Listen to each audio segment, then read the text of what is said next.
Good evening, everyone. I'm Michelle Leifer, and I'm the director of the USDAN Institute for Animal Health Education at the Schwarzman Animal Medical Center. Along with my colleague, Kimberly Young, I would like to welcome you to tonight's event, How to Train Your Dog with Love and Science with Annie Grossman. Tonight's event will be recorded, and we'll send a link to the recording tomorrow in case you miss anything or would like to share it with a friend. We'll be taking questions via the chat box, and some of you submitted questions ahead of time, and thank you so much for sending those in. We'll be sure to save some time at the end of the presentation to answer as many as possible. And now it is my pleasure to introduce tonight's speaker. Annie Grossman is a certified dog trainer and the owner of School for the Dogs in New York City. She's the author of the new book, How to Train Your Dog with Love and Science, and the host of a popular podcast by the same name. Annie's approach combines practical, easy to apply training tips with the science behind why those methods work. During this session, she'll share insights you can start using right away. And for those who want to take their training to the next level, her book is a terrific resource packed with step-by-step techniques and a deeper exploration of the science that makes these methods so effective. So with that, please join me in welcoming Annie Grossman. Hello, Michelle. Thank you so much for that super lovely introduction. And I'm so glad to have you all here today. If you would love, I would love it if you'd share in the chat where you're from and maybe something about your dog. I see, oh, I see a cute little dog on the screen right now. Oh, I can't see whose name that is. A little black and white dog with a woman with a blue shirt. What a cutie pie. My dog is not here right now, but her name is Poppy, and she is wonderful too. Okay, can you guys see my screen okay? Yeah? Great. So my name is Annie Grossman. I am a journalist turned professional dog trainer, but once a journalist, always a journalist, which led me to write my book, which was just published in September. It's called How to Train Your Dog with Love and Science. It's a very different kind of dog training book. I do hope you will check it out, especially if you like this presentation. I'm also the owner of School for the Dogs. For those of you who are in New York City, we are located on East 7th and First Avenue. We teach group classes, we do private lessons, play groups. We have an adorable retail shop. If you're in the neighborhood, definitely do come check us out. We also do have online offerings, and you can learn more at schoolforthedogs.com. 3 keys to understanding positive reinforcement training. Now, positive reinforcement, I think, is something that is often misunderstood. I have quite a few pages in my book devoted to talking about how I think people often conflate positive reinforcement and positive thinking, or trying to see the bright side of things, which is actually not at all what positive reinforcement training does involve. And it's something that I came across only after I decided to become a professional dog trainer. Was only then that I discovered positive reinforcement training, and it really made so many things in my life kind of fall into place. So today I'm going to talk about 3 keys that I think are really important when you are working on understanding and implementing a training plan that is rooted in positive reinforcement. So the first thing I'm going to talk about today is how you can help your dog learn to make the right associations. Second, I'm going to talk about how you can help your dog learn by using food to your advantage. And third, I'm going to focus, I want to focus on how you can train just one simple thing, just one behavior, especially if you're new to training. I think it's really nice to be able to kind of know exactly where to start.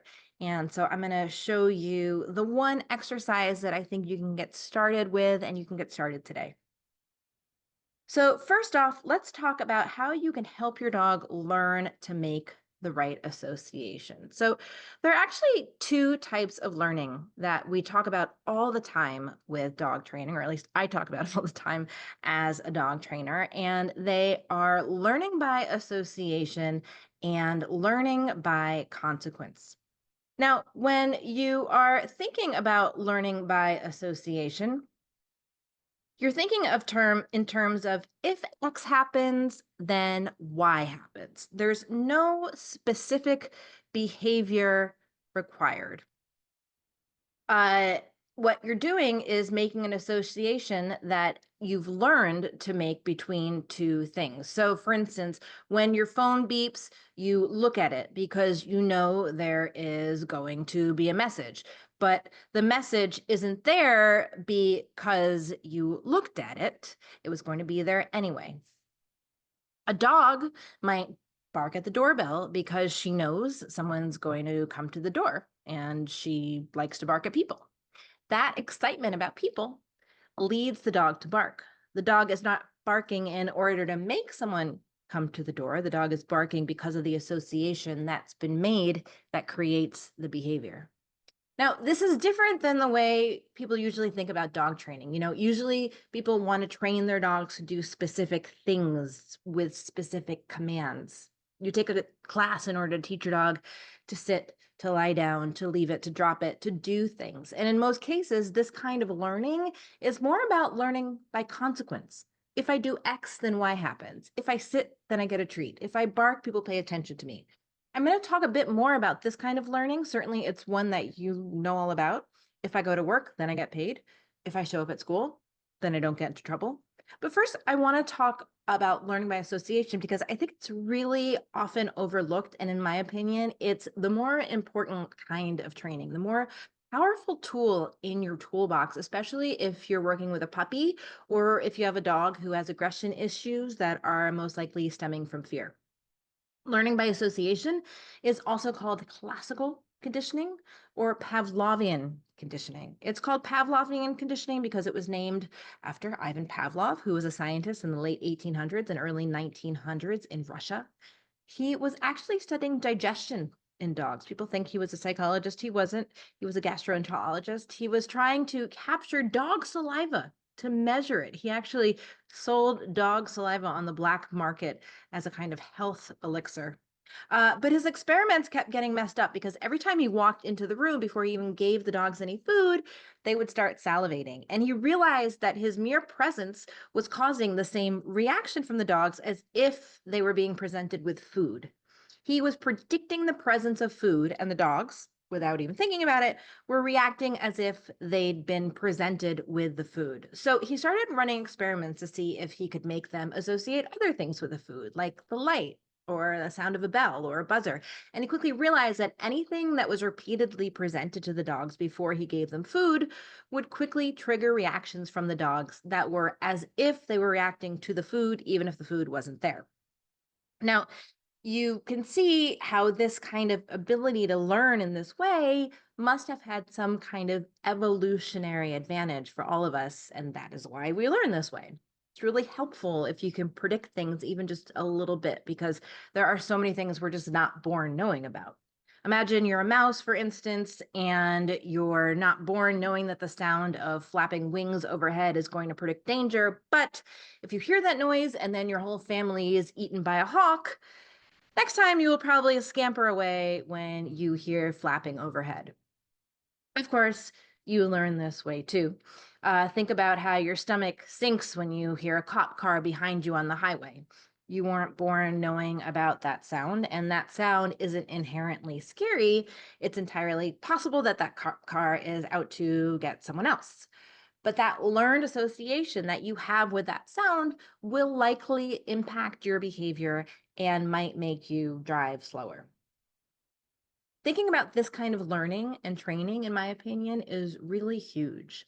Just noticing how your dog builds associations can really help you change your dog's behavior. Think about, for instance, all the things your dog has learned to love. Your dog wasn't born knowing about the sound of the fridge opening, for example, But that sound has so often predicted getting fed that now your dog probably comes running when they hear the fridge door open.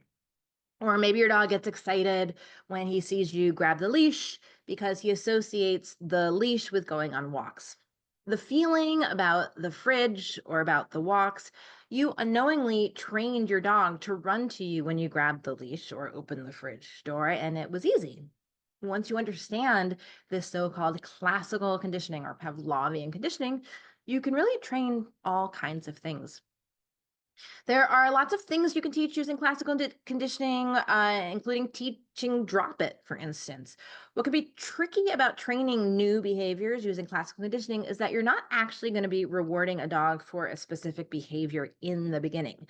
First, you're just kind of creating an association. And once that association is made, the association leads to behavior change. So I sometimes will teach come this way with a whistle. I'll tell people that it's kind of like throwing a sale. The sale isn't happening because you went to the store, but your association with the word sale is affecting your behavior and leading you to go to the store.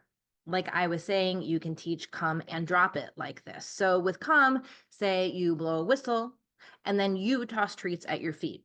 You're not tossing the treats because your dog is coming. You're tossing the treats in any case, but your dog is going to learn, I better get to my human as soon as I hear the whistle because it means there's going to be treats at her feet. Drop it can be taught like this too. So your dog is like, when she says drop it, she drops treats by her feet. So I better have my mouth open and ready for those treats. Let me show you what I mean. This is a School for the Dogs trainer working with our student Aria.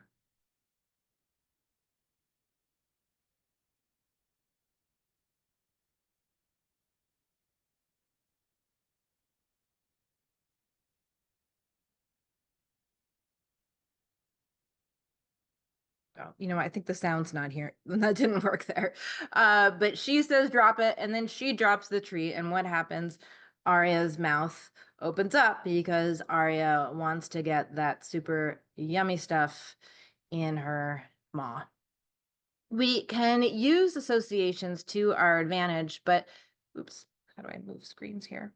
There we go. But too often we don't. And dogs can learn the wrong associations, and that can be really dangerous. With humans, we can use language to help clarify associations we're trying to forge, but you just don't have that luxury with a dog. So, you think your dog is being punished for one thing, your dog has a totally different idea. So you think you're punishing your dog for peeing on the rug, and your dog is actually developing a phobia of your cowboy boots. Or you think you've punished your dog for jumping up on you, and your dog thinks it was a bad idea to come greet you when you come home. Rather than screwing things up this way with good dog training, I think you can help identify how you can use classical conditioning to teach what you want your dog to know and not inadvertently teach your dog the wrong stuff. You've probably heard the term socialization before. People talk about socializing a puppy as if it's something you do to your dog during a very specific period of time. But really, socialization is a lifelong process, and dogs are kind of going through the world categorizing things as either safe and good or unsafe and bad. And I think that's what socialization is all about. If we don't help them through this process, unfortunately, they can make the wrong call. Like, this guy here doesn't know how to feel about his umbrella. Socialization is all about this process of helping a dog learn to feel good about all the things and peoples and sounds and whatever that he's going to need to coexist with in his life with humans. And to do that, to go through that process, you need to help your dog make good associations with things that are indeed good and safe. And we do that by helping to pair things that are good with things that are potentially scary and new. You want to pair the scary thing with something your dog enjoys, ideally at a level that isn't too scary. And all this, again, it's not just about dealing with puppies. A lot of what we do at School for the Dogs is training dogs who, for example, are aggressive with other dogs on the street. It's all about changing your dog's feelings about seeing other dogs on the street at the heart of it. So, how do you know if your dog is maybe fearful about something? Well, body language is a big part of that. And I could go on and on for many hours about dog body language, but I just wanted to give you one little tidbit of information here for you to take away. Um, this is something I talk about in my book. This is a screenshot of what comes up when you look up dog tongue on a stock photo site. Uh, I always think if dogs were as interested in our tongues as we are in theirs, it would be really weird. This is an example of a behavior that dogs tend to exhibit when they're a little bit stressed, like maybe when someone has put a camera in their face. So while you will see many photos of like this on Instagram or in advertisements that people think are adorable, my opinion is if you see a dog licking their nose, it's usually a sign of stress, unless maybe you've just given them a great big tablespoonful of peanut butter. Um, Nobody is going to know when your dog is stressed as well as you are because you spend the most time with your dog. But I do think it can be helpful to learn just a little bit about dog body language in order to make sure that you're not misinterpreting their signs, because there are some signs that are pretty easy to spot, and little is easier to spot than a big pink dog tongue. And actually, in my book, I talk about how you can watch certain dog training shows. The Dog Whisperer with Cesar Millan is one of my favorites to watch in order to help develop your ability to read dog body language and to see when dogs are stressed. It's so important to help your dog not be fearful because aggression almost always stems from fear. So, harnessing the ability to change your dog's association is really key to helping your dog not become aggressive. This ties in very nicely to our second key point, which is that you're going to want to use your dog's food to your advantage really whenever you can. Now, it's possible that you're thinking, I don't want to have to train my dog using food, Annie. I want my dog to do things simply because my dog loves me. Okay, well, I'm sure your dog loves you, but you know what's going to make your dog love you even more? The fact that you are the person feeding your dog 2 times a day or even more. If you're the one feeding your dog, you are paying into the love bank account at every mealtime. And that's because dogs are learning all the time, and they're especially interested in learning all things that might be associated with food. Now, I'm not saying food is the only tool we use in dog training. It's not, but it is an important one. And that's because your dog is already learning when he's eating. He probably just isn't learning the things you are particularly interested in training. Maybe he's learning that sometimes there's good stuff on the kitchen counter or bowls on the ground are awesome. Maybe he's learning chicken bones on the sidewalk are edible, but only if the human isn't looking. And before you even start thinking about rewarding specific behaviors with food, I just want to encourage you to think about what associations your dog is making with the food your dog is eating. For instance, you can simply think about who is feeding your dog. As we discussed, your dog is going to learn to feel good about whoever is feeding him. And one thing we can do when we're working to help people socialize a dog, can encourage them to have lots of different people feed the puppy. That might mean just having people in the household alternate who serves the dog his meal, but it also might mean having neighbors come over to feed the dog, or people who just look and sound and smell a little bit different than you. I often tell puppy owners I work with to like dig into their closet and find what strange things they can put on to help their dogs get used to people who might be wearing dog helmets. I mean, sorry, bike helmets, or my dog used to wear helmets. What I think of it, bike helmets, or wearing a snorkel or a Santa hat or whatever. If you can help your dog learn to feel good about people who look and sound and smell lots of different ways, you're going to reduce the likelihood that your dog is going to become fearful about new kinds of people later on. Similarly, you want to think about what you're feeding your dog. Like I said, this is where I missed the what slide. You want to think about what you're feeding your dog and where you're feeding your dog. Like I said, most dogs learn to feel good about being in the kitchen, but it might be useful to help your dog feel good about being in the bathtub or being in a crate or being in a car or being at the vet's office. Feeding your dog in new places is going to help your dog learn to feel comfortable both inside and outside of your home. I also suggest thinking about when you're feeding your dog. One step towards keeping a dog from developing separation anxiety is simply feeding your dog and then leaving the room. You don't have to leave the apartment. You could just go into the other room. Your dog probably has enough good associations with you being in the same room as him, but just by feeding him in a room where maybe you aren't located, you can help your dog learn to feel okay with you departing. Lastly, and possibly most importantly, I want you to think about how you're feeding your dog. Specifically, I suggest that if you're not using your dog's food in training, that food, just the regular meal times, should be delivered in toys. We call this kind of toy a work to eat toy. These kinds of toys have so many benefits. Dogs evolved to have jobs, and your dog's ancestors spent most of their time probably trying to find food for themselves, or they were working on not becoming someone else's food, or they were doing jobs for us, right? Like helping us hunt, helping us herd, helping to alert us to intruders. And these days, most of our dogs live lives of luxury, basically, right?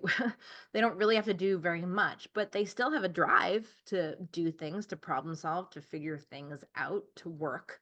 So by feeding them in toys that force them to like engage their brains and their mouths and their tongues and their paws in new ways, we can help channel some of that energy that otherwise might go towards appointing themselves night watchman of the 15th floor. The more time and energy your dog expends getting food out of a work to eat toy, the less time and energy your dog is going to have to use towards engaging behaviors that might not be fun, but that might be fun, but that you might not like. There are so many great kinds of work to eat toys. I have an online store, storeforthedogs.com. We sell lots of work to eat toys there, also at my E7 shop. These are toys that can be used with wet food, dry food, frozen food. You can even make these kinds of toys yourself using things you probably have in your home anyway, like that nice muffin tin that was actually Michelle's old dog, Marley. The last thing I wanted to talk about while I have you guys here today okay, is that assuming that none of you have all the time in the world, I want you to focus on teaching just one very specific behavior. And this behavior is, oh, I lost my cursor. The touch, touch, touch, touch, touch, touch me. We used to think of that song from Rocky Horror Picture Show. This is something that I teach pretty much every dog I ever work with, and I think most of the trainers at School for the Dogs would say the same thing.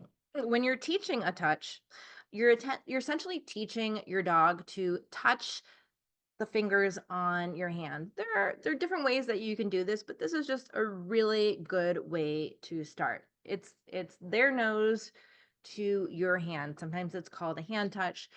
Sometimes we call it targeting. And what you're doing is giving sort of an introduction to this concept of if I touch A to B, good things happen. Now, think about it. A sit, if I touch my behind to the ground, that's a sit. That's an A to B touch. If I touch my body to the bed, that's an A to B kind of touch. You can also use a hand touch as a lure to teach new behaviors. And sometimes we will also teach a dog to touch what we call a target stick, which can be used in a similar way. One reason that I really like teaching touch is because it's something that I can set up to be so easy for a dog. And especially when you're just starting out training a dog in this way, you want them to feel like they're really getting it. You want to feel like you're really getting it. When you're just starting out, you can literally put your fingers this close to your dog's nose. You have plenty of time down the road to challenge your dog, but first, we just want your dog to get like excited about learning and excited about getting it right. You can also use a touch as a way to lure your dog, like I said, without having to have food in your hand all the time, because you don't want a dog who's like, well, I'm only going to do it, if I see that there's food present. So there's so many things that you can teach with a touch. Here you'll see a dog learning a come. Now, a come from a short distance is also a come, but this dog has worked up to doing it at a much larger distance. This is a dog who is exercising in her house by doing a little bit of targeting practice. I like to teach a dog to touch something like a post-it note, and the reason is that you can put this on objects in order to teach lots of new things. This little dog is named Vicky. Isn't she cute in her little sweater? My old dog Amos, I taught him to touch an iPad to do like little drawings with his nose, and I did that by first teaching him to touch a post-it note. This is our student Couscous. If you have a dog who's scared of something like a blender, look, Couscous knows how to touch a post-it. The post-it's on the blender, and that makes it much less scary. This is our dog. This is our student. Oh, that was our student Whiskey. What they're doing here is teaching their dog to touch a post-it on the side of the room. Now, you can do this either to get your dog to do laps, like you put the post-it on one side of the room and go get your dog to touch it, and then you give the treat on the other side of the room. Or what this dog, oh, cutie pie, is doing here is learning to close a door or close a drawer. Again, this can be useful, but it can also just be fun, and it's a way of teaching a concept. It's concept training. The concept is if I touch A to B. This dog here, Demi, is using a target stick. She's just doing some fun exercise in her house. Especially if you have a dog who's hand shy, something like a target stick can be a really nice way to train. Now, you'll notice that most of these dogs are getting treats, but you don't have to reward with food. This is Vicky getting rewarded with a little bit of play. And here's my puppy getting a non-food reward for practicing her touch. Oh. Um, now, you know what? Actually, again, in this video, the sound wasn't working. I hope it'll work in this one here. Oops. Let's try this one here, see if the sound. Yep. So you're going to hear a little noise here, that sharp noise. This is called a clicker, and I really like to use a clicker. It's just a little handheld noisemaker. I have one right here. It means yes, basically. It's a sharp sound and it kind of pierces through space and time to indicate to your dog that your dog has done something that you like and that it's going to be followed by something good. And it's just a much more precise way to train than trying to get a reward to your dog the exact moment that they do something right. Thanks to the magic of classical conditioning, your dog is going to learn to associate that sound with the reward. So it buys you a little bit of time. You don't have to use a clicker. I often use a word. I usually say the word yes in the same kind of way. Again, it's just a marker. Whatever kind of marker you're using, basically, you're saying to your dog, you've done something that I like, so now I'm going to give you something that you like. And that might mean giving your dog a treat or a game of fetch or inviting your dog up on the couch or playing a really good game of fetch. Teaching touch is a building block behavior, and you can choose whatever you want to end up building. But I think that developing this very simple skill is something that you can work on to train at whatever level you later on want to train. It's a real foundation behavior that you can use ultimately to teach your dog anything that they are physically capable of learning. Thanks so much for being here. We have plenty of time left to answer questions, which I'm eager to do. I do hope that if you've enjoyed this presentation, you will check out my new book, How to Train Your Dog with Love and Science. It's available wherever books are sold. It's also available as an audiobook. Please feel free to get in touch with me, Annie at schoolforthedogs.com or through anniegrossman.com. And if you're local to New York City, make sure to come by School for the Dogs, although we also do work online. And if you purchase a book and want to upload the receipt, if you go to anniegrossman.com/book, if you do so there, I will send you your very own click. That's the formal presentation I had today. And Michelle, would you like it if I went through some of these questions, or how would you like to Yeah, proceed? I have some as well that we could Okay, great. start off with. If you want to just unshare your screen so we can Yeah, see let's you, see. would be great. One thing, Unshare. yes, Mhm. that was fantastic. And I know we intentionally kept it short just to because we have so many questions to get to. And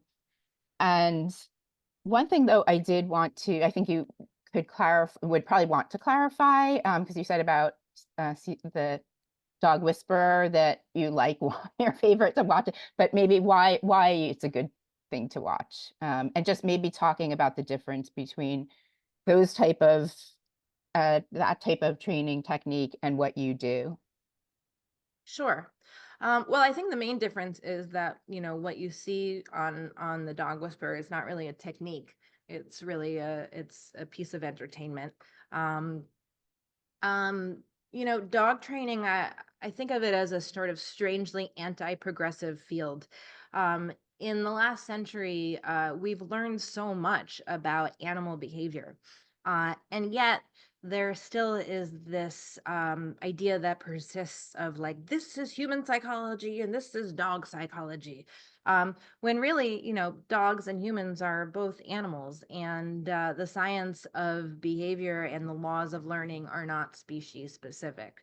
Um, my beef about the Dog Whisperer and some other, shows and popular training out there is that it suggests that, one thing is that you need to be born with some sort of special knowledge, some sort of special connection with dogs in order to have sort of an innate ability to work with them, when in reality I think just a little bit of knowledge about the science of behavior can go a long way towards helping you understand what your animal needs. You might need to bring in a professional to sort of hone your ability to use techniques that are rooted in the science.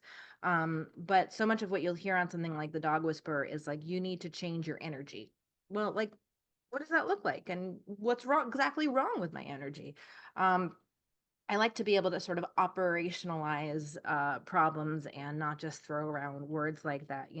I think Donald Trump's a really good example of like talking about energy. Like, some people think he has great energy and some people think he has bad energy. Like, it's it's hard to be objective about it. And I think with dog training, we can work towards approaching it more like scientists and less like, I don't know, shamans.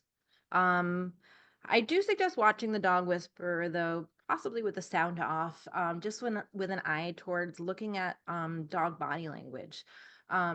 So many dog trainers I know talk about how difficult it is once you learn a little bit about body language. And when I say a little bit, I mean, like, I don't know, like 20 minutes of learning about it can make you completely look at dogs all around you so differently. And especially dogs on Instagram and dogs on TV and dogs in advertisements. I mean, like, I tell you, when I scroll through Instagram, the amount of times I see, like, I was showing dog tongues, and I think, like, these are dogs that are uncomfortable, and these are people who love dogs, and they're showing pictures of their dog's tongues, and it's so stressful. Um, I know a lot of dog trainers who are like, I wish I could unsee what I see.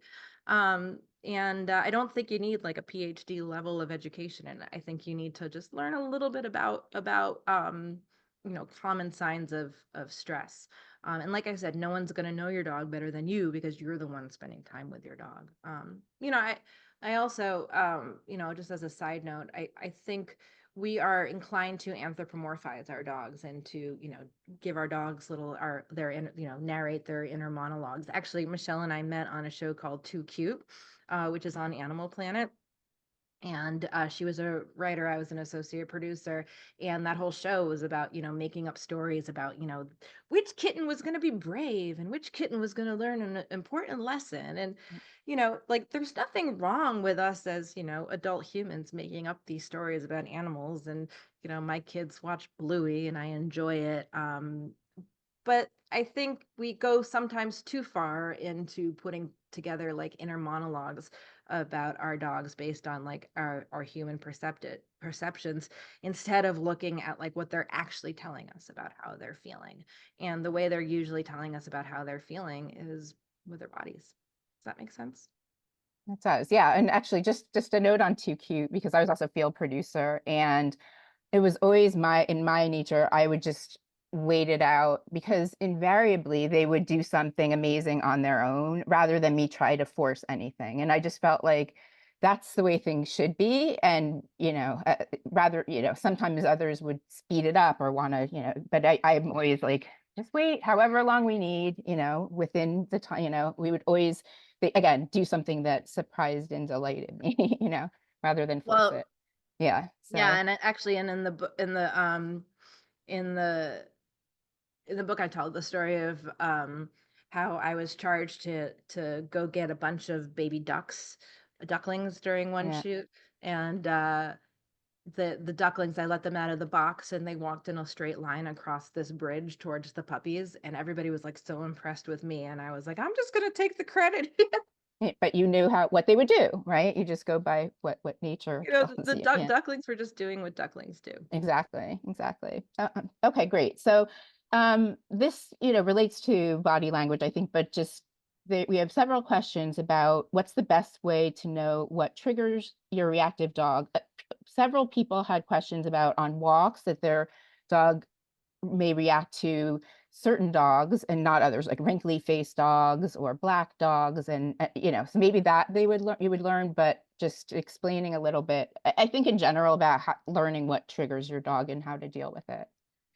Yeah, I mean, well, if your dog is triggered by something like other dogs, I would suggest treating every dog you see as a trigger, even if it isn't. And I mean, there's so much nuance to dealing with reactivity, but I think like starting out really big picture is that you really want your dog to feel good about every dog they pass. Now, that might mean giving your dog something delicious while you walk by the other dog. Actually, I was just talking to a client about bringing the dog is really into what do they call it at Starbucks? They have like some sort of dog thing at Starbucks, and Puppuccino, I oh, think. let's see, Yeah. I knew you'd know.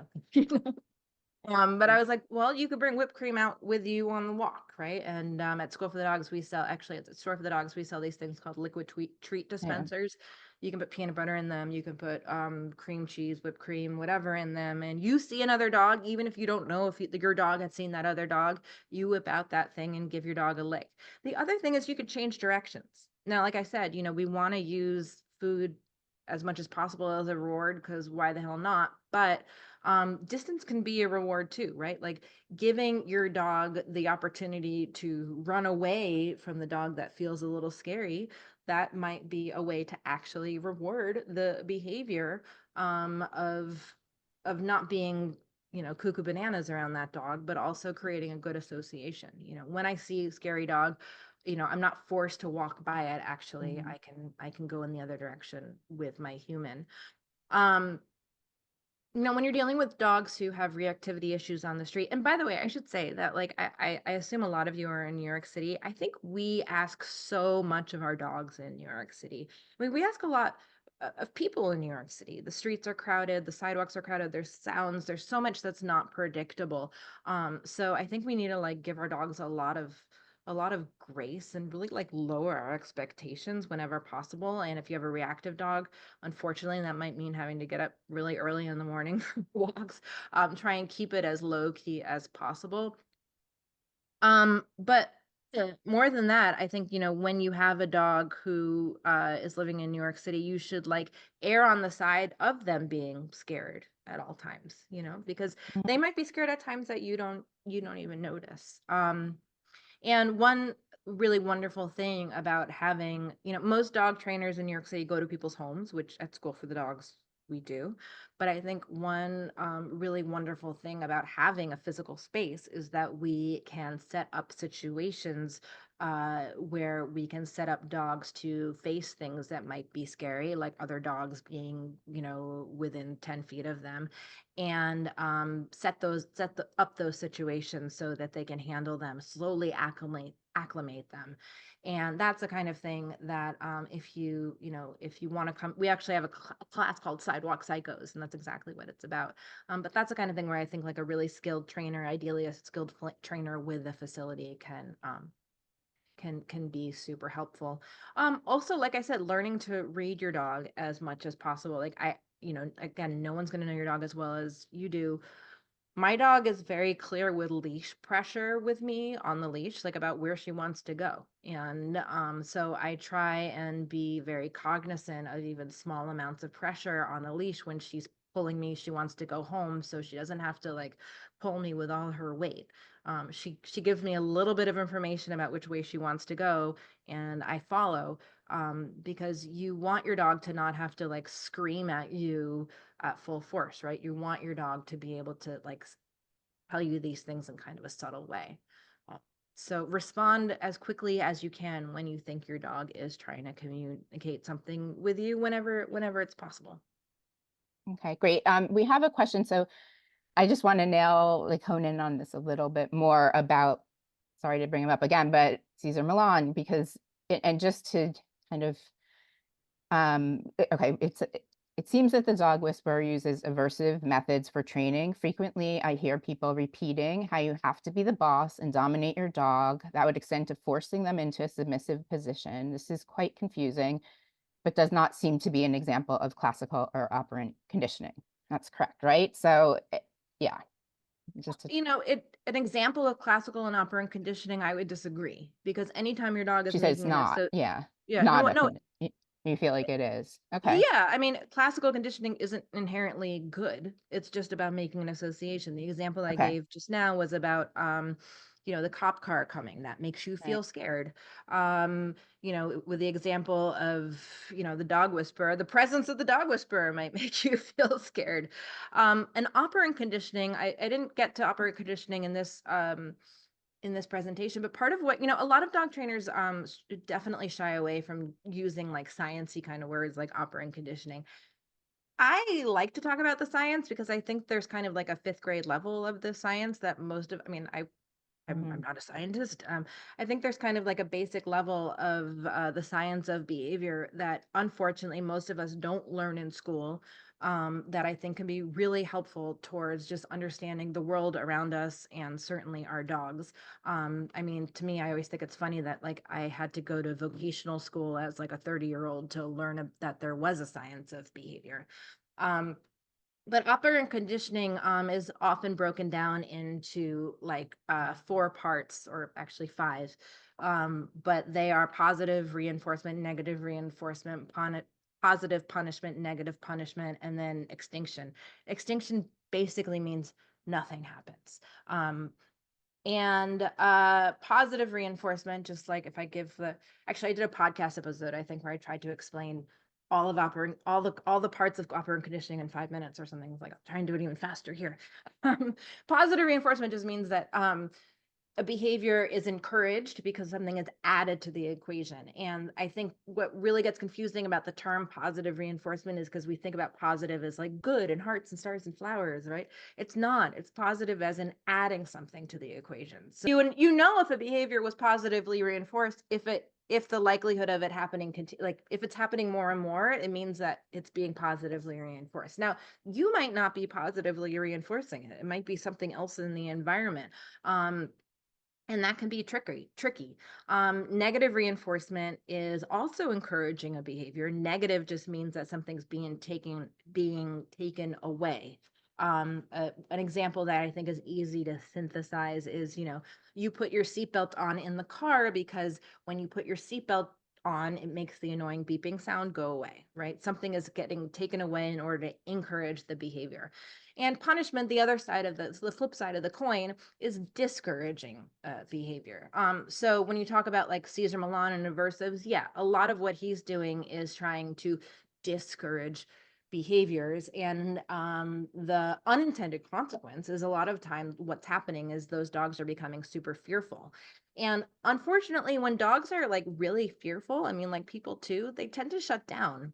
And when you shut down, you can appear to be really well behaved, right? If you're like too tired to operate in the world, if you just have like lost interest in life, you probably seem like a pretty you're an A+ prisoner. And I think a lot of the time that's what's happening on the Dog Whisperer. Unfortunately, you see dogs who have just kind of like lost hope in life, and are doing whatever needs to be done so that they can, so they feel like they can continue living. It's a really sad situation. Okay, all right. We have a question similar, on this note. Um, I foster dogs and like to train them to help them get adopted. I take it very slow and case by case, but they seem to really thrive from the positive reinforcement and structure.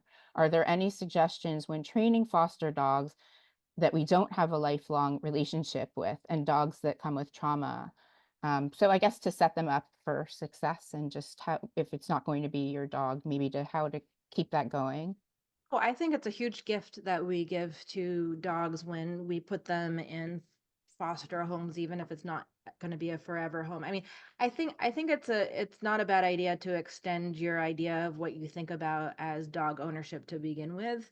I mean, we think of like this is my dog and I will have this dog no matter what forever and ever and ever. But the fact is you don't know what forever and ever is going to look like. And also your situation might not always be the right situation for your dog. I think that I think it's a great kindness sometimes to find a better home for your dog if you can't provide exactly what is going to be right for that dog. For instance, I say this as someone who has, worked as a trainer in New York City for over a decade. Not every dog is going to be okay living in New York City, again, because of all the craziness. Now, does that mean I do know some people who have like gone to the extreme to set up their lives so that their dog can be okay in New York City, but that's not going to be necessarily an option for everyone. I think that having a dog that you're fostering is wonderful because, like I said, you're trying to expose your dog to as many things as possible to help them feel like this and that and the other is going to be okay,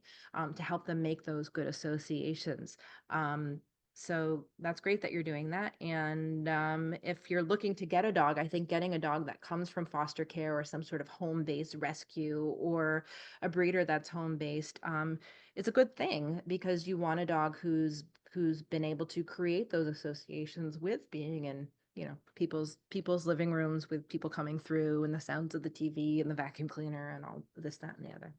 Okay, great. Okay, we have several questions that really talk about teaching an old dog new tricks and can you train older dogs? And then also we had a question about if their older dog is house, soiling or having accidents in the house. Is there anything you can do about that, or is that something that might just come with aging? So first of all, my late dog Amos, who I write about in the book, I didn't start doing any training at all with him. I mean, I shouldn't say that. I did do training with him, but I had no idea really what I was doing, until he was like 5 or 6, and he ended up being a little genius, and I had no idea until I started doing training with him. But the truth is, I think that sometimes dogs, older dogs are actually way better at picking things up than younger dogs because those dogs have been spending like all their time for their whole lives trying to understand the human world. So just because like you're not actively training your dog doesn't mean that your dog isn't figuring out all the things all the time. So don't give up on an older dog. In fact, you might find that your older dog is like, oh, thank God she's finally speaking my language. Clicker training is like, when I first learned about what a clicker was, I was like, that's silly. You don't need a thing to train your dog. And the truth is you don't. but it's an amazing technology. And again, you don't have to use a clicker. You can just use a word like yes. In my book, I actually talk about like the history of clicker training over the last 100 years.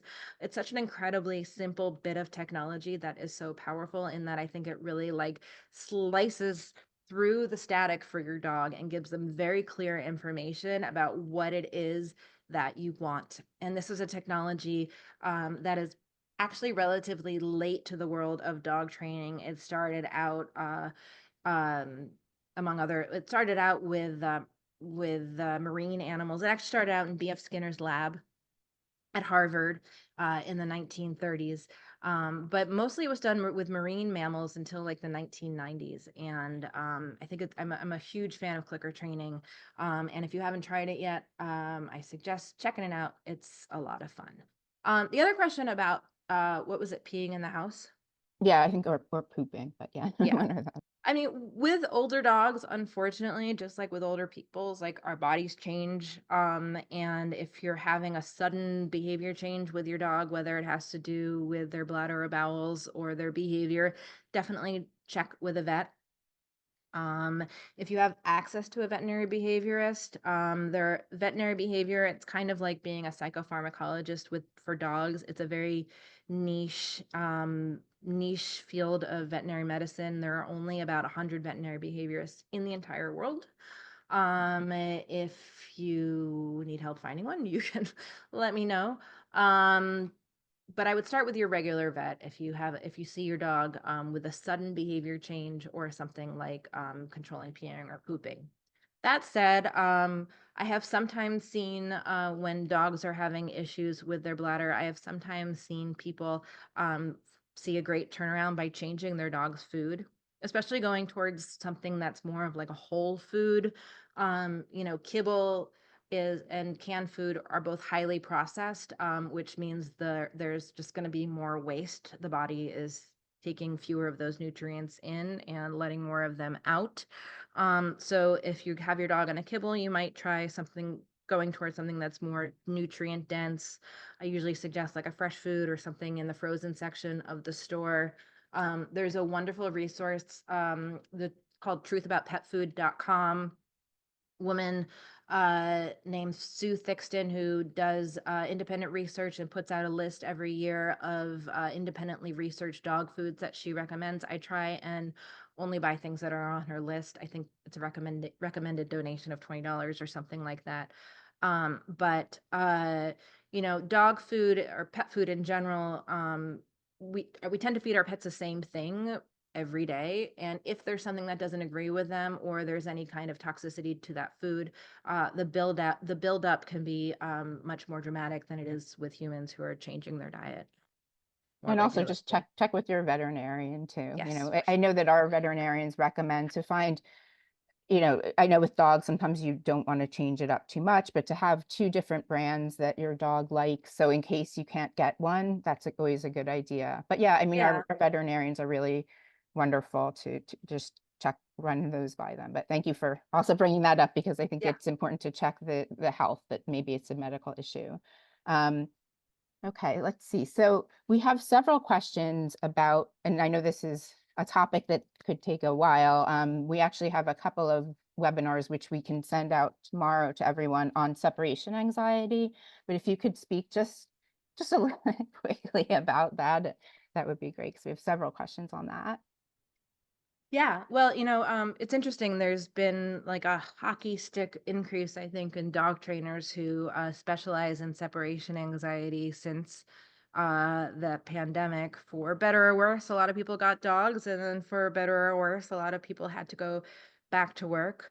Um, and I think sometimes what we see is true anxiety that really needs to be dealt with a professional. And sometimes I think that we're seeing dogs who just need to learn to be able to be alone.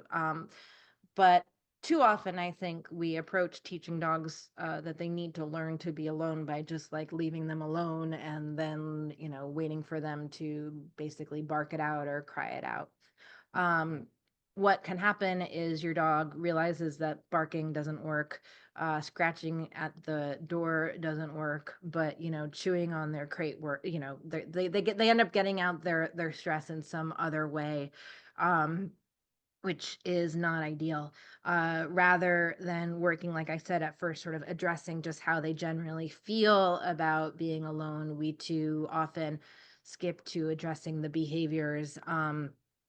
Actually, in the book, I talk about how my husband used to have a dog before he met me. He was like, I wish I'd gotten a dog trainer before he met me. He had a dog who would bark for hours and hours every time they left, and would scratch at the door, like to the point of like getting its paws bloody. And then eventually they put a shock collar on the dog, and the dog stopped barking, but I don't think it actually addressed the underlying cause of that behavior.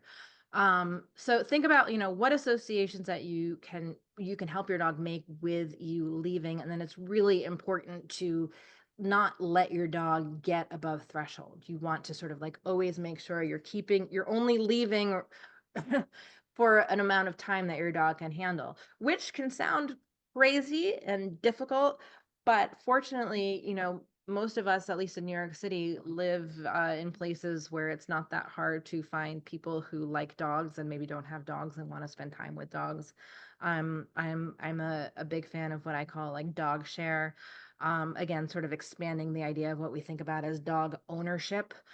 You want your dog to have aunties and uncles that can swoop in and hang out. To the extreme, sometimes that means I've known people who've sent their dog to the groomer just so the dog doesn't have to be alone. Um, but ideally, we want to be setting up our dogs for success, rather than waiting for them to get stressed out and then exhibiting behaviors related to stress. I think, as I recall, you recommended doing it for short periods of time and leaving and then coming back, and then not being too, don't make a big deal about your comings or goings. Just keep it very calm. Keep it calm. Keep it, yeah, yeah, and Yeah, yeah. those are all really good information. You Again, know, what one nice thing about the pandemic, I think, well, I shouldn't say it that way. In the dog training world, there are so many more people specializing in separation anxiety. And what's interesting is a lot of them are working remotely. You can definitely find a remote trainer to work with you virtually if you have a dog with separation anxiety. And what's kind of nice about that is like having a trainer come into your home automatically changes the situation to make it a not realistic situation, a not realistic trial. But I see more and more trainers working with people virtually to create plans, so it's really sort of a more like coach like relationship that I think can be really impactful and accessible. okay. I should also say there are a couple great books if you're dealing with a dog with separation anxiety that I would definitely suggest reading. Again, I think a trainer can be like a coach, but as far as a resource to educate yourself, Milena DiMartini has a wonderful book. There's also a woman named Julie Naismith who has some really great books, but certainly some good resources. Okay, and we can send out that information tomorrow in our follow-up email as well. Let's see, because we have just got to a few more of these. Let's see. We have several questions about excessive barking, how to help that. Yeah, in my book, I talk about how crazy it is when you think about how just a few generations ago, like we wanted nothing more than dogs to bark, right? We bred these dogs to bark, and now it drives us crazy when they do bark. It's a lot to get into, but one thing that I would suggest, sort of just again, kind of like reframing how you're thinking about it, is engaging with your dog as soon as they start to bark, rather than waiting for them to stop or like having a conversation about them. My neighbor used to be like, stop barking, stop barking. I'm like, oh my God, the dog barks and then she barks and the dog barks. Like they're having a conversation. They don't even realize it. Um, engage with your dog as soon as your dog barks, again, because you want your dog to learn that like you are tuned in and that they don't need to, scream at the top of their lungs to get what they need from you.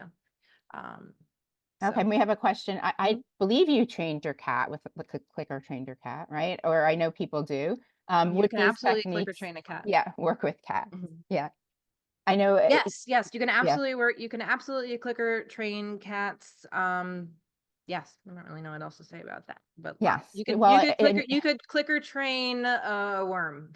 yes, and squirrel, like all different things, right? Or what did Yeah. Alana Oh trained yeah, her? my friend Ilana, she does training with fish, training them to Yeah, play fish. soccer and swim through hoops. She also trained my friend Ilana, she trained the neighborhood squirrels to come ring her doorbell when they want acorns. I mean, I, when I got into clicker training, I wasn't doing it because I thought it would be like a really fun time. I was just like, seems like a cool way to, I don't know, have a career.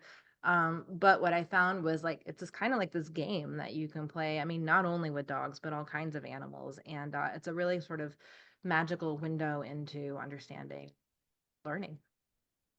Yeah, it really is. And it can be really fun. I know just during the beginning of the pandemic, my dog, who was 10 at the beginning, I got him when he was 4, and at that time he was 10. And I had never really tried because he knew his basic commands, and I was happy with that. He got along with my cats.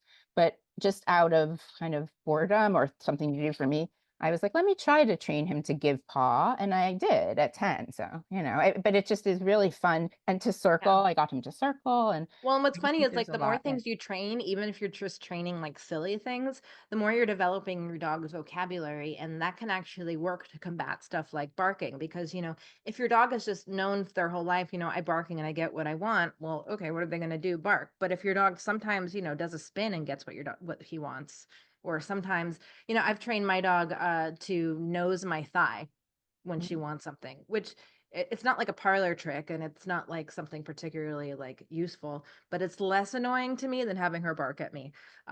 So it was just an easy way to teach her, to tell me when she wants something. So, I always say dogs aren't thinking in terms of like tricks are silly and, obedience is useful. They're just all thinking in terms of like, this is what works or this is what doesn't work. So the more you can teach, even silly things to your dog, the better you're doing it, like building your dog's vocabulary of like nice words. That's the way I think of it. Great, great. All right, we have a couple more. Is the goal of a class like sidewalk psychos to get dogs to not react when walking by dogs, or is the goal to have them have positive interactions with other dogs? Well, again, in terms of dog training, I always get a little anxious about the word positive because again, positive in terms of dog training just means we're adding something.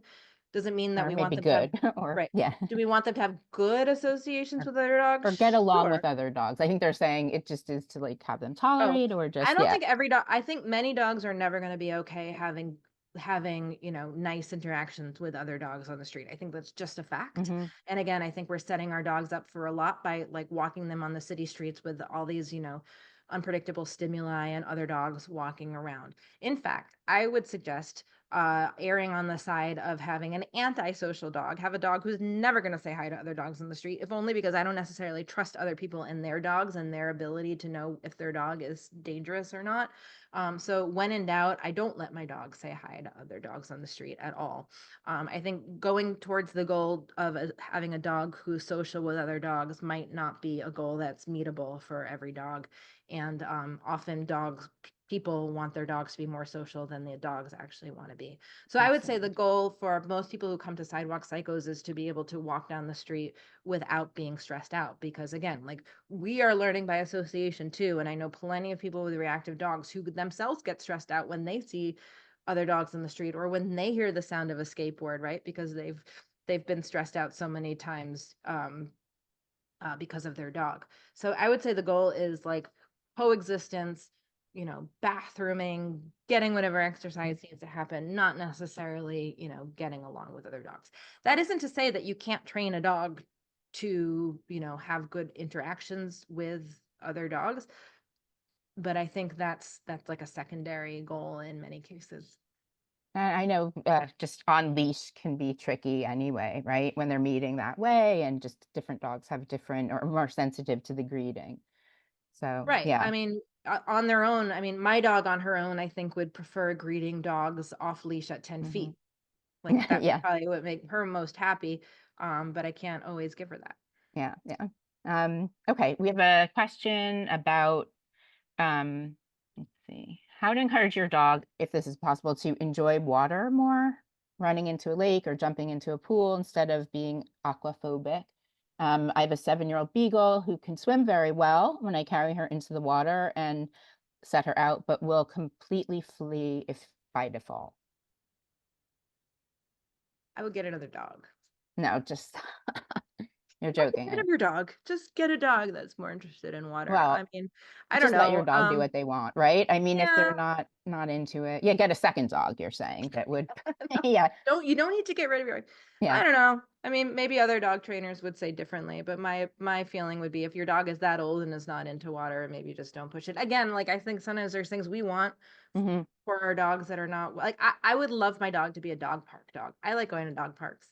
And so I try and bring her to dog parks and like I bring treats and go hang out near the dog park and I give her treats and but sometimes we walk to the dog park and she like pulls me in the other direction and like and I'm just kind of aware of like okay are my desires just my life is so much fuller than hers that I feel like I don't need to bring her to the dog park. And if she's telling me that's not what she wants, I'm going to listen to her.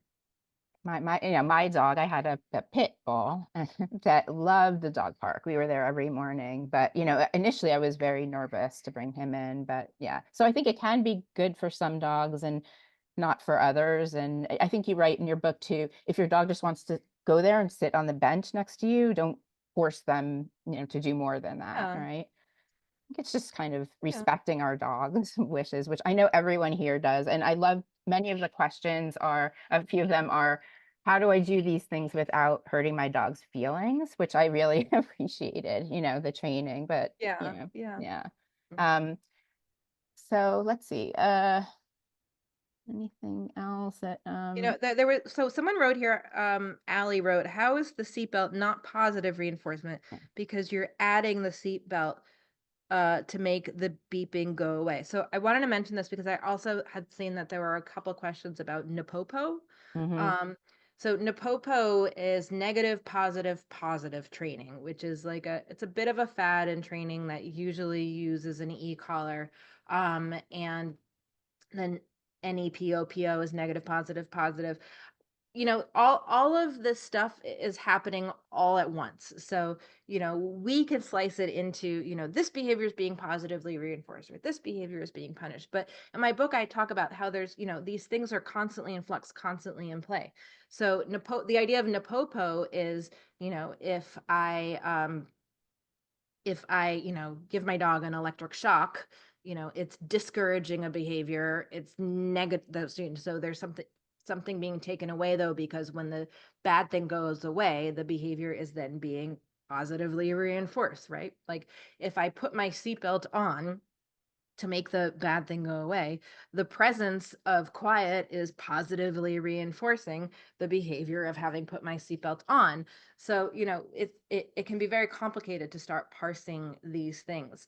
And I learning about operant conditioning and like I said, negative reinforcement, positive punishment, positive negative punishment and extinction.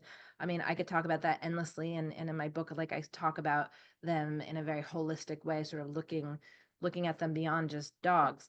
But when in doubt, I think it's best to sort of focus on how we can set up situations in order to positively reinforce as many as behaviors as we want and not get a lot of the behaviors that we don't want. I talk about school a lot in my book, like, human school, but one reason that I think we send kids to school is because we want to know where they are. We want them to be in that building, right? We know that they are not, out on the street doing drugs, because then if they're out on the street doing drugs, then we have another problem we have to get rid of, rather than sort of setting them up for success by having them in this like well-managed, well-structured environment that we as parents have so much control over. And we have so much control over our dogs' lives that I don't think it's crazy to think that we can create, like, be sort of choice architects of their world in order to set things up so that we have just behavior after behavior that we can reinforce. okay. Just to talk, I know you do not recommend shock collars, so I just want to make that very clear.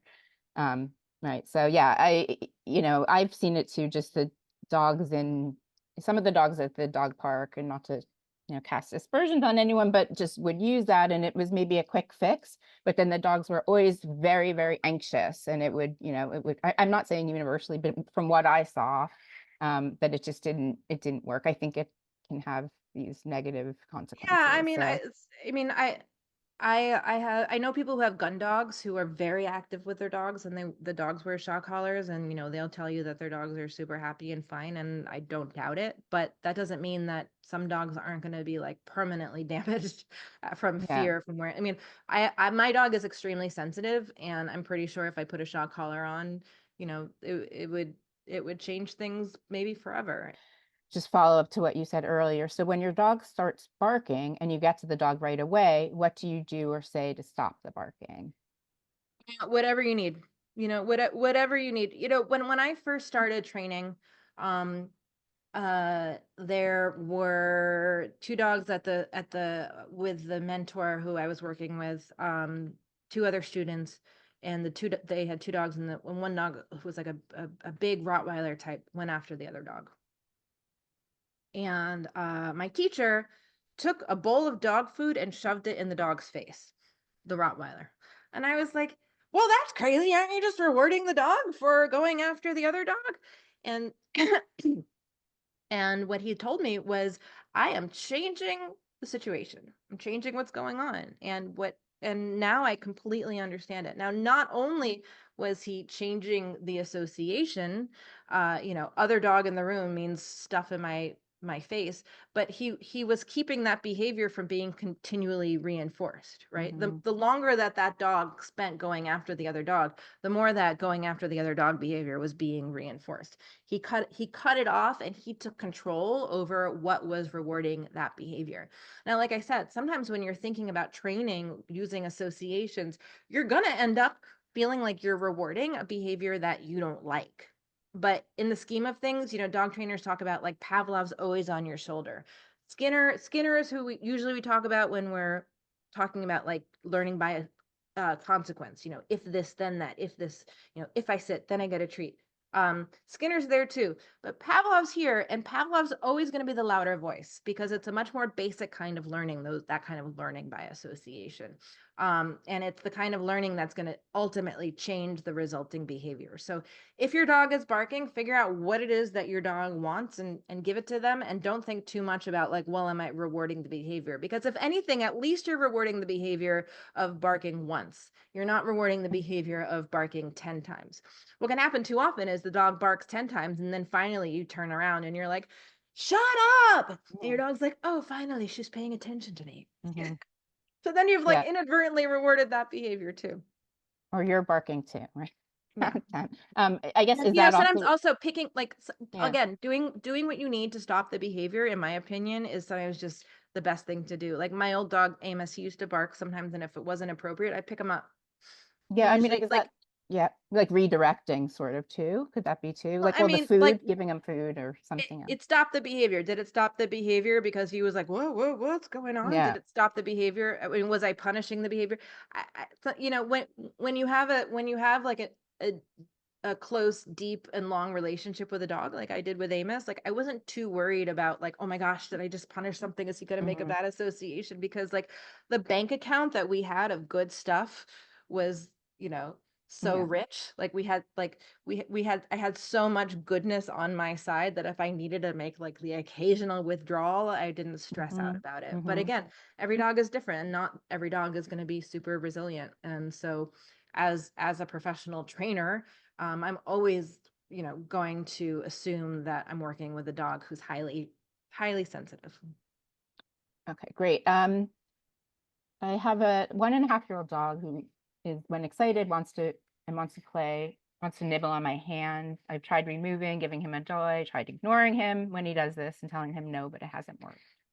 Bully sticks. I think bully sticks and appropriate Yeah, things for the chew are the so chew. important for your dog, for dogs in general.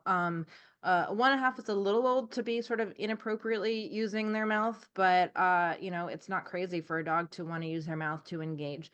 Very often, especially with younger dogs, playing with other dogs, I think is what they need in order to figure out how to learn to use their mouths appropriately and how to learn like what's an okay amount of pressure.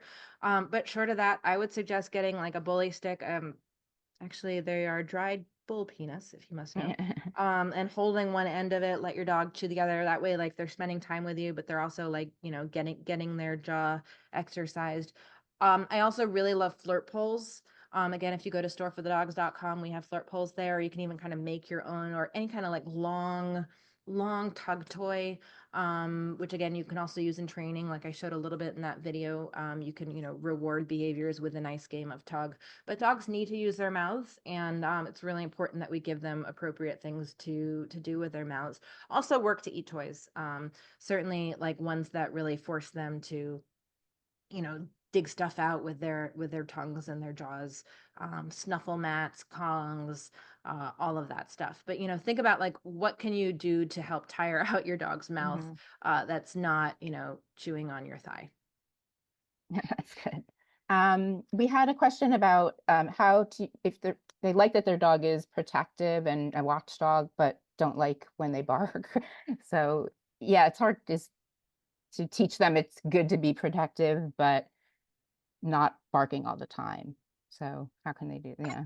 I mean, you can work to teach your dog a kind of like cut it out, it's okay. Like, some sort of Mhm. cue, like I've had enough.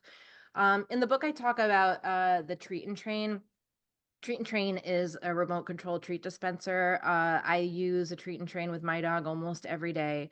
And it's a really great way to give treats in a very specific space, Mhm. specific spot at a very specific moment without you having to be involved.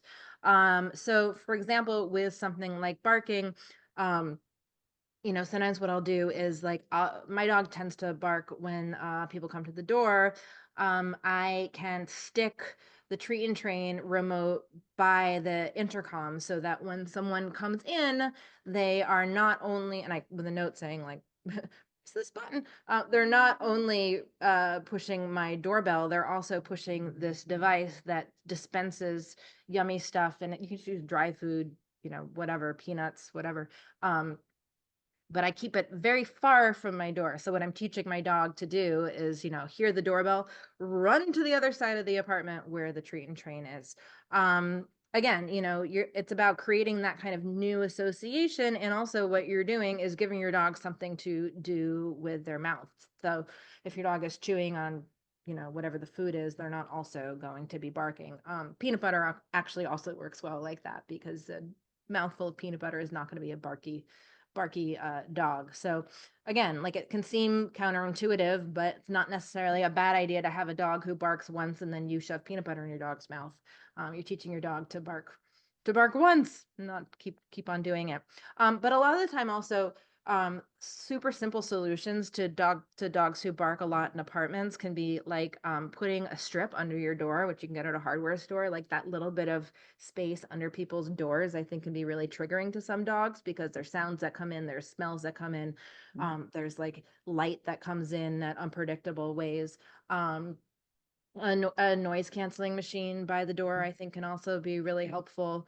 Um, but yeah, like thinking about sort of what you can do to like literally, orchestrate the environment to be less triggering to your dogs. And if you go to schoolforthedogs.com, at the top, you'll see the 3 Keys ebook that you can download. And that part of what I call the dog training triad is managing the environment, figuring out how you can literally, set the stage. I guess not literally a stage, depends on Mhm. set up the environment to I call it the yellow brick road. Like how can you make a yellow brick road that your dog just wants to be on because it's just so awesome that they're not even interested in doing all the other stuff. So it doesn't have to be like you're setting up a world that's surrounded by barbed wire. You're setting up a world where your dog is just really interested in being because it's great. Okay, great. All right, just a couple more, and thank you Mhm. so much for your time. I know it's getting a little late. What do you do if your dog is clicker trained, but you don't have your clicker on you? I've seen that I before. I almost never use a clicker with my current dog, Poppy, because I have two little kids, and like as soon as I bring out a clicker, I have one right by my desk. Um, as soon as I bring out a clicker, all they want to do is play with the clicker, and it's just like not worth fighting them about it. So you can use a word. I usually use the word yes. The difference is I'm not using the word yes like I'm talking to you guys. I try and like make it like stand out in the environment. So it'll be like, yes. Um, some people make a tongue click with their mouth, but I think yes generally does the job fine. A clicker's gonna work better than a verbal marker just because it's so different than anything that they ever hear. And there's some research that shows that it goes like straight to the amygdala. We like those sharp sounds. I'm completely addicted to pickleball, and I'm pretty sure it's because of like that sound. Okay. We have a bunch of questions. This will really be the last one, but just about breed specific behaviors, which can be true, but just I know what are your thoughts on that? We have one. I think they're saying their dog is a legato, a service dog who started occasionally lunging, growling. We had several people just asking also just about training specific breeds, but yeah, whether Yeah, I that's mean, different trainers have very different thoughts on this. hmm Personally, I think that I really like to approach every dog as an individual first, as a dog second, and hmm then kind of think about their breed as sort of a distant third. And the reason is because breed descriptions are about averages. And while it can be helpful if your dog happens to be very average, that's one thing. But often, especially if people are seeking out trainers, their dog isn't the average legato or the average golden retriever or Jack Russell or whatever. And I know super driven corgis who, want to go on 5 mile walks, and I know couch potato border collies. So it's really about the dog in front of me more than anything else. Um, and in then that's my point of view. That said, I think it can be helpful to think about what your dog was bred to do, and then think about how you can help engage your dog in whatever that way, like some of the herding dogs. I know they could play with herding balls or something, whatever that right? way Yeah. is. Yeah. All right, great. All right. Okay. And with that, I think, Annie, thank you so much again for taking the time to join us tonight, for giving such an informative and engaging presentation. I just want to thank Kimberly Young for your help with organizing all of our events. You're wonderful and amazing to work with all the time. And a very special thank you to all of you for spending part of your evening with us. We want to wish everyone a very happy Thanksgiving next week. And again, we'll be sending out the link tomorrow with a bunch of resources. People are saying thank you and was great, and I appreciate that. So thank you again, everyone, and enjoy the rest of your evening.